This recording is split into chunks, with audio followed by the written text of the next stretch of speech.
It is 6:02 in the heart of the Texas Hill Country, and you're listening to Eat, Play, Live with me, Andi P, the show that's chasing dreams and crushing goals, even when we get knocked down.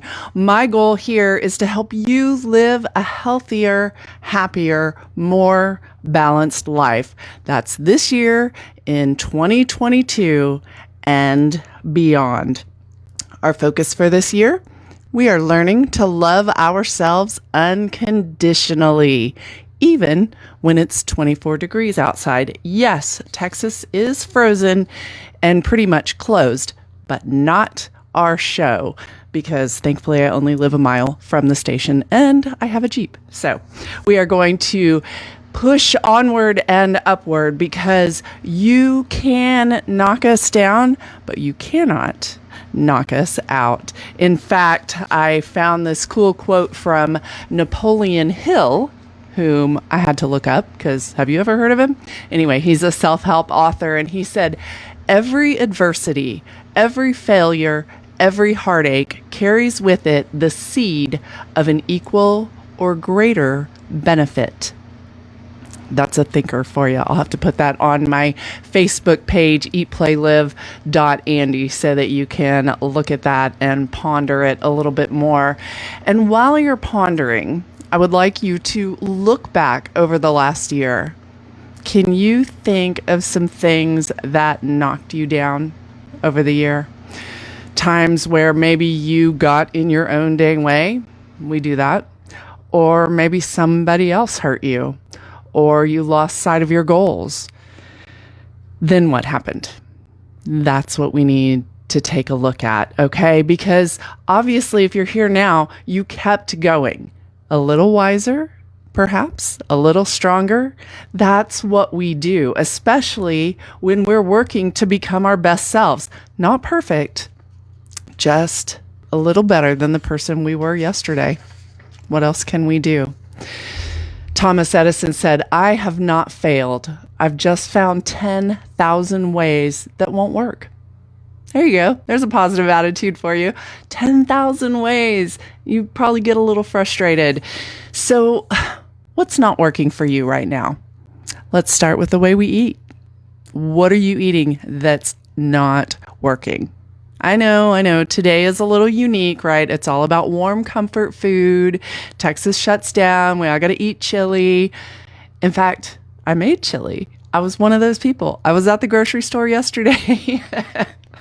Oh man, I hate it when I'm just like part of the herd. That just makes me crazy. But not 100% part of the herd, because even though, yes, like you, I want the warm comfort food, are you making sure you're keeping it healthy?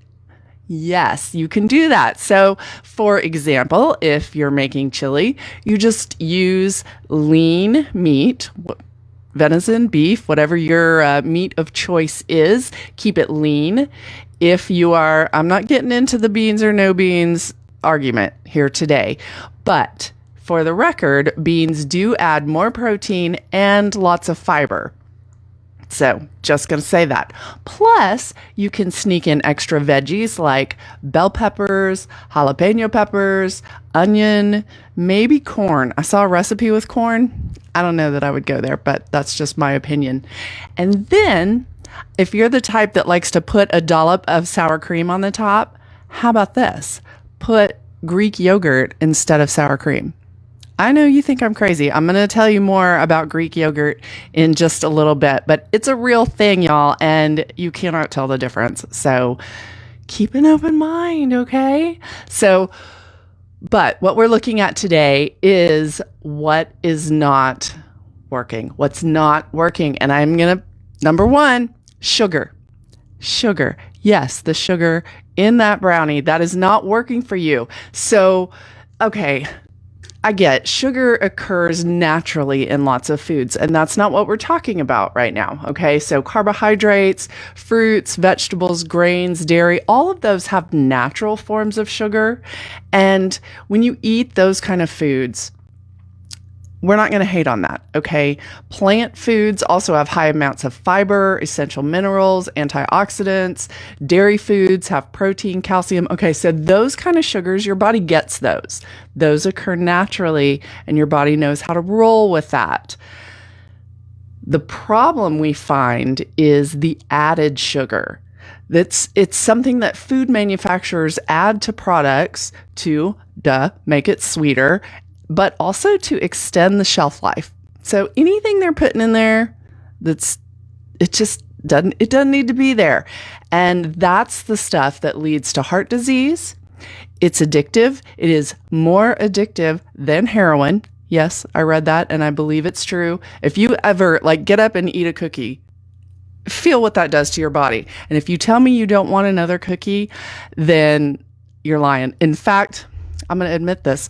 When I got to the station, there are Girl Scout cookies in the room right there. And they're Thin Mints.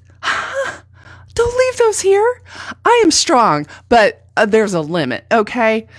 I didn't have one. So I'm going to let y'all hold me accountable right now because I know that there is nothing in that is good for my body or soul. Well, maybe my soul, but not for my body. So we are going to just step away from the sugar.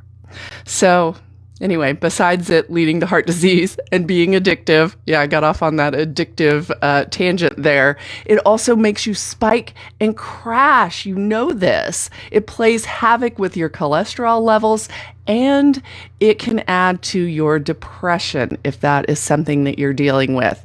So I had a friend actually just last night tell me that she is battling several different immune disorders that have come on rather suddenly, and she was asking for some advice as far as her diet. And I said, I'm not an expert, but I'm going to tell you, number one, get away from sugar.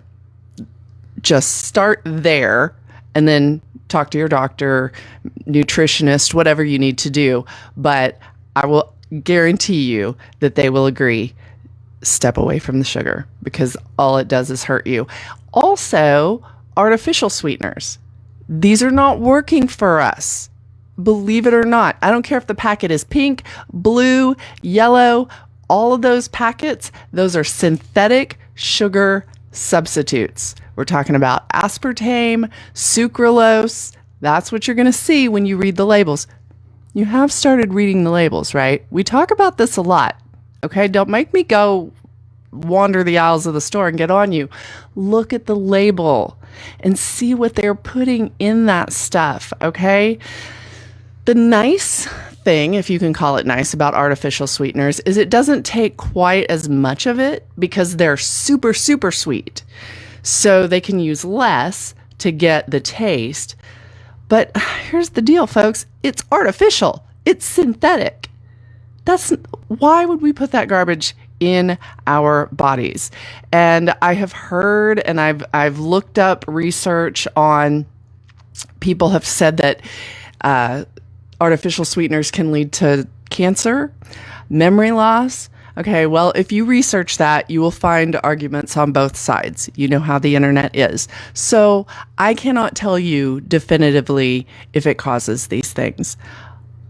But I can tell you, why risk it? I guess that's a question, not a tell, but you know what I'm saying. Why risk it? We don't need it. We really don't. It's not working for you. Things that will work much better in replacement, natural sweeteners. So you have to really understand the terminology. A natural sweetener is still something other than sugar, but it occurs from nature. So fruit juices and nectars, honey, molasses, maple syrup. These are naturally occurring sweeteners that you can use. And I also recommend stevia. If you are needing some kind of sweetener to use, whether you're cooking, putting it in your coffee, stevia at least comes from a plant, so it's not just a chemical that's been created in a lab to make things sweeter. That's where I'm leaning for you. There's a good chance that there are many, many other food choices that are not working for you, health-wise or waistline-wise. Can we guess what those are? How about fried food? I've talked about fried food before, and I really don't have to break this down for you, do I? Really? Fried? Just no. No, you know what that's doing for your body, and you know that once you deep fry it, there is no nutritional value. I don't care if it's a zucchini, it still is far worse for you once it's deep fried. So don't try to use that excuse. What about salty carbs? How are those working for you? French fries? Okay, now we got deep fried and a carb and added salt. You know, I have to admit, once I quit eating French fries, and it was hard, like they're ingrained in our culture. I get that. But once you step away and then try one, maybe a few months later, they're not so great anymore. You taste all that grease and it's kind of nasty. Yeah. So it can be done. What about chips, crackers? These things, just think about how easy they are to mindlessly eat. That is so often why they're not working for you. Okay, there's nothing wrong with a cracker, and you can have a whole grain cracker and they're not fried. And so it's not a terrible choice unless you mindlessly eat the whole box while watching Netflix, which I know everybody is doing today. So just be careful and think about what's working for you and what's not. And if you're working toward a goal and you feel like you keep falling down, how are you going to get back up? Where are those things sneaking in that are pulling you away from your goals? So even rice cakes, okay? I know you think I'm crazy because rice cakes pretty much taste like styrofoam. But if you get the salted ones, you still get the crunch and the salt fix. And it's rice rather than wheat. So if you're like gluten sensitivity, okay, rice cake is a better choice. You can get brown rice cakes, but I've got to admit, they don't hold up well. You try to put peanut butter on a brown rice cake, and it's just going to fall apart in a mass of messy little pieces. So they haven't quite mastered that yet. They make them out of quinoa as well. Still kind of same problem. The consistency of a plain white puffed rice cake, better consistency, but not as good for you. So, we're working on it. But if you don't need to put the peanut butter on it and you're just eating it for something that's the crunchy, salty fix, then who cares if it falls apart, right? It's going to fall apart anyway. So there you go. How about cheese and dairy? Are those things that are getting in your way, especially if you freeze it and add sugar in the form of ice cream? That can definitely knock you down off of your goal journey. Or cheese. Cheese is a tough one. It's really hard to have pizza without cheese on it. I get that. I get it. You can do a healthy pizza, right? You can put it on a cauliflower crust. You can put lots of veggies, put chicken as your meat, add spinach and garlic, and there's so many fun things you can add to it. And then just go light on the cheese. It doesn't have to be completely covered to where you can't even see anything else. Just ease up on the cheese just a little bit. So it's easy. It's just one of those things that's easy to overdo. Now, dairy products, I will hate on them sometimes because I don't really think we need a lot of dairy. However, they do offer calcium and protein. So just think moderation. Okay, let's maybe cut back just a little bit on the dairy and make sure we add in more green leafy vegetables, colorful foods. Okay, just let's liven it up just a little bit. Oh, and so I mentioned Greek yogurt earlier and you thought I was crazy, but Greek yogurt has more protein than regular yogurt. It doesn't have all the added sugars that all those like flavory fun yogurts. Watch out for those. Read that label, that sugar. Look how much sugar is in those. You won't believe it. But Greek yogurt is a much better choice, and it contains probiotics that help with your gut health. And we all want healthy gut, right? It's a good thing. It's very versatile. You can eat it by itself. You can add it to your smoothies, and you can substitute it for cream in recipes and for sour cream on your nachos or whatever else it is. I know you eat that stuff. You know I do too. I love the nachos. Anyway, as Truman Capote said, Failure is the condiment that gives success its flavor. Ooh, that's cool. That's perfect for our eat segment, isn't it? Failure is the condiment that gives success its flavor. If success was so easy to achieve, you know, if you didn't have some failures along the way, some chances to have to pick yourself back up, where would be the lesson? How would it be interesting? Who else would learn from your journey? Well, it's a good question. So speaking of learning from the journey, fitness. Let's talk about fitness. Let's go into playtime and talk about some of the trends that have happened over the years. When it comes to failing, the fitness industry has failed its way forward, which is what you want to do. Their goal has been for years and years to take the work out of workout. So let's start with the hula hoop. In 1958, a toy company came out with this hula hoop.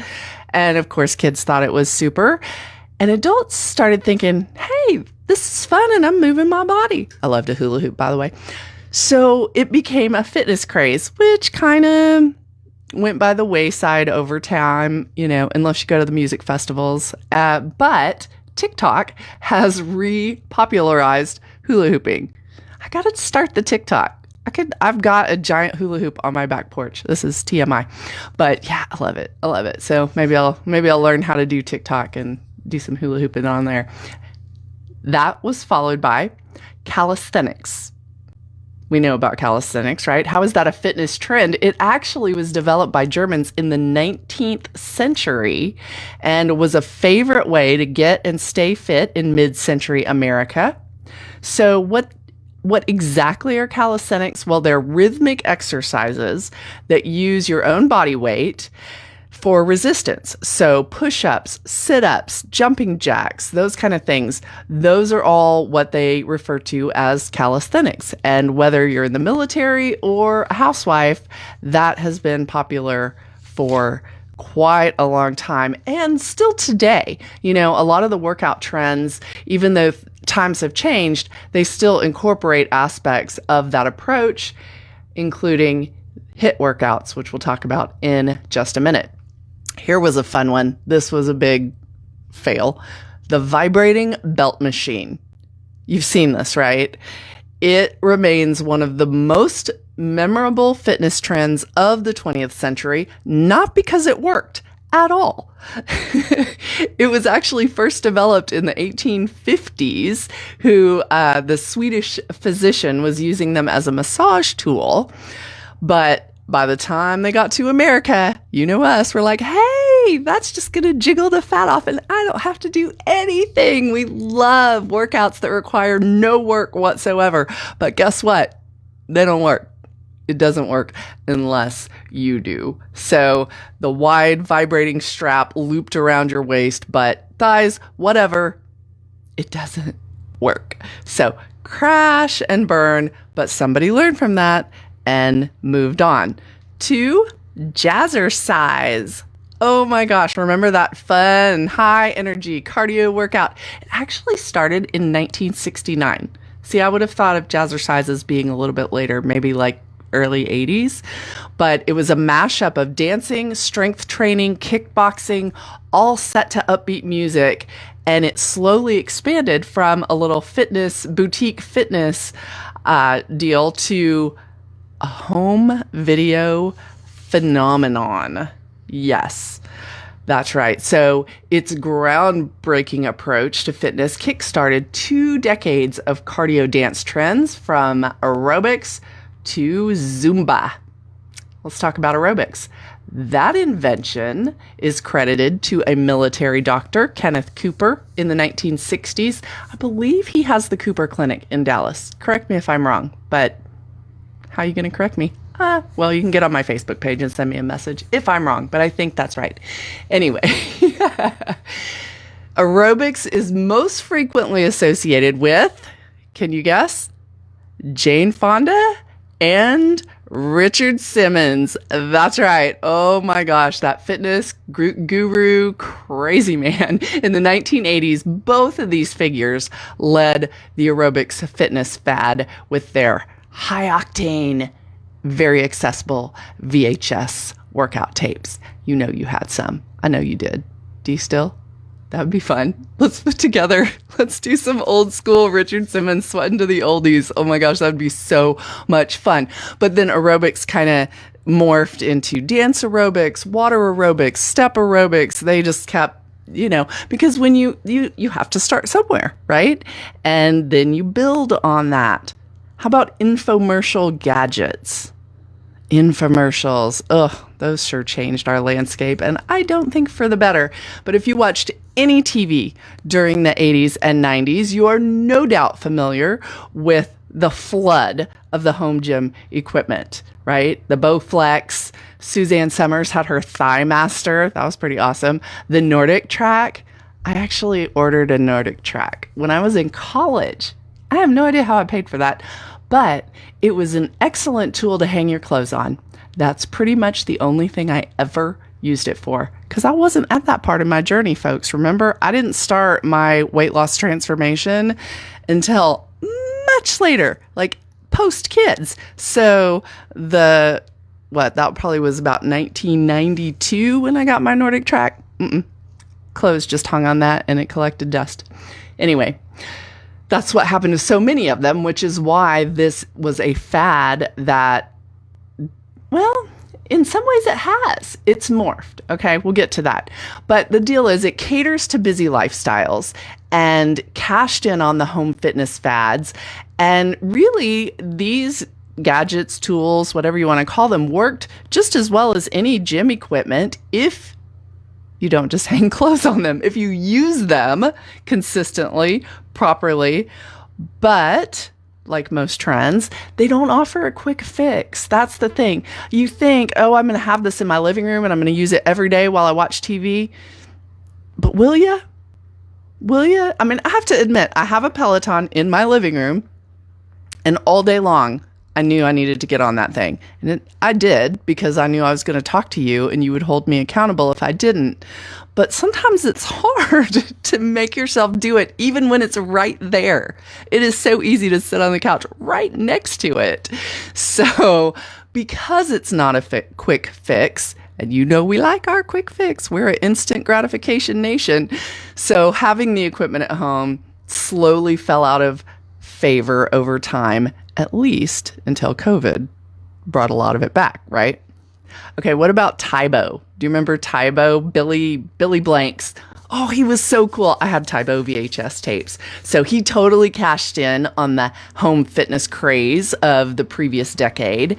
He was a karate champion and actor, and he developed these tapes that were these Tybo workout in the 80s and reached millions of people all the way in through the late 90s. So Tai is from Taekwondo and Bo as in boxing. So he mixed that together and also had kind of some dance elements, hip hop music. So it took that kind of bad, cool, tough thing and made it fun to where I think that's probably when girls got more interested in like martial arts type of exercise classes. I'm going to say that. I think that's where it started because it just became more fun and it sold more than 500 million videos. So man, I bet people told him that it was a dumb idea. It was crazy. Like, who's going to do that? Who's going to do some kind of boxing, taekwondo, dance? And I bet he failed a time or two. And then he sold more than 500 million videos. So okay, he was catapulted to pop culture ubiquity, and he still teaches the class to this day. I want to take that class. That would be so much fun. Zumba. You can take Zumba right here in Mason. I happen to know you can take it right across the street at Kinesio Fit, and it's super fun. So that danced its way into mainstream fitness in the early 2000s. Are you noticing we're getting closer and closer to today? But Zumba started as an accident. There was a Colombian dancer and choreographer, and he was teaching an aerobics class, and he forgot his regular aerobics class music. So he had some salsa and merengue tapes in his backpack. So He used those and it stuck. And hence, the classes gained momentum throughout Colombia and then into America in the early 2000s. And still to this day, it is taught at more than 200,000 locations across the world. Pretty cool and really fun, even if you're as awkward as I am when it comes to dancing. So let's move into CrossFit. You've heard of that. That's become cult-like fitness movement. Yeah. It was actually founded in Santa Cruz, California around year 2000. And by 2010, cult-like status. Yeah, it's hard. It's hard, folks.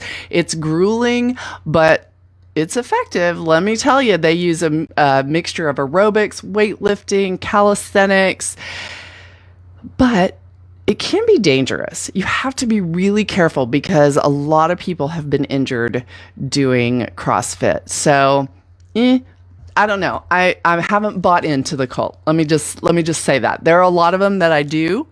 That one I'm not quite as big a buy-in.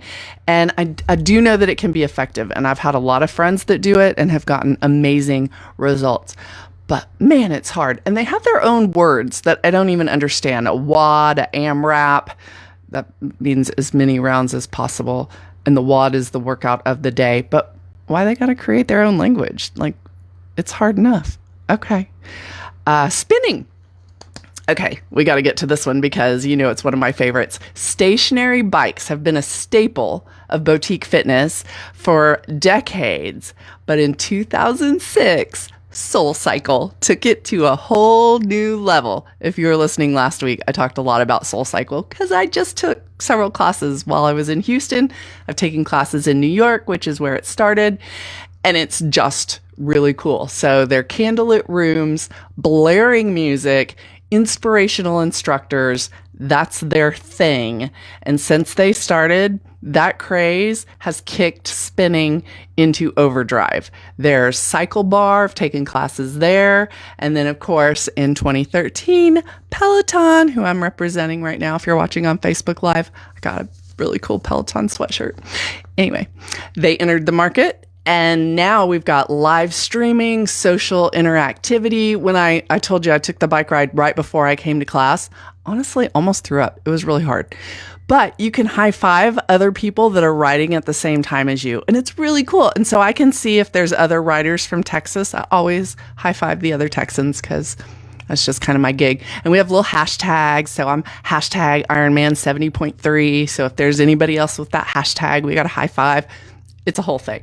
So I told you there's some of these cult-like phenomenons that I totally buy into, and this is one of them, which is why Peloton, oh my gosh, turned into a $4 billion business in just a few years.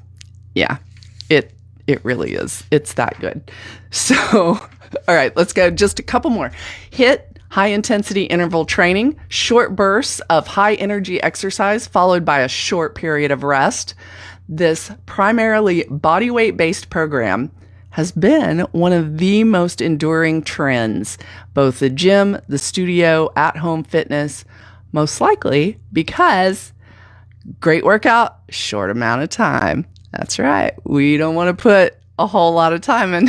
We'll put effort or time, but both. That's way too much. No, but HIIT is a really good workout.